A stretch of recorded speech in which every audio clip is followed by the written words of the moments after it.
Mon avis par rapport à l'éducation de la femme au sein de notre société ou du foyer est très simple. Aujourd'hui, lorsque l'on parle de l'éducation de la femme dans notre société africaine, on se heurte souvent à une fausse opposition. Pourquoi? Parce que d'un côté, on a la tradition et de l'autre côté, nous avons la modernité. Comme si s'épanouir ou encore s'instruire, c'était forcément tourner le dos à tout ce qui a trait à nos racines. Alors pour moi, je pense que la question la plus importante à se poser, c'est de savoir de quelle éducation est-ce que l'on parle.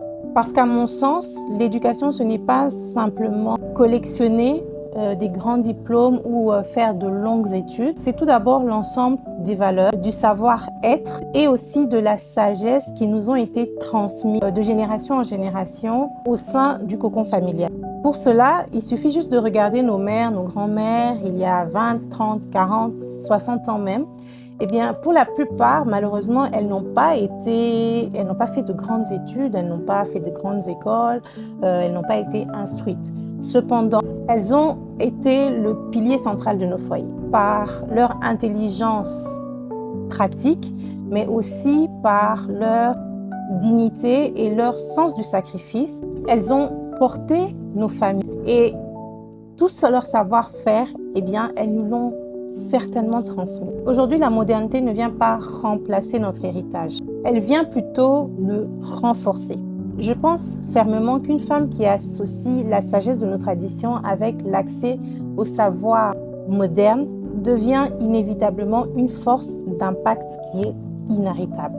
On le sait tous, éduquer un homme, c'est éduquer un individu, alors qu'éduquer une femme, c'est éduquer toute une nation. Je pense sincèrement, à mon sens, qu'une femme instruite est une économie familiale plus forte, une meilleure santé pour nos enfants, mais aussi une génération future qui est mieux équipée, mais aussi préparée aux défis de demain. Alors, la modernité ne vient absolument pas détruire nos valeurs traditionnelles de respect, de famille ou encore de solidarité. Elle donne simplement aux femmes les outils dont elles ont besoin pour pouvoir mieux protéger et nourrir ces valeurs dans le monde d'aujourd'hui. Gardons à l'esprit que l'éducation, ou j'irai encore plus loin, je dirais même l'instruction d'une femme, n'est absolument pas une menace pour notre culture. C'est un accélérateur de développement hyper puissant. Alors, éduquer une femme sous toutes ses formes, ce n'est pas créer un conflit de génération. C'est plutôt donner à notre société les moyens de grandir sans jamais perdre son âme.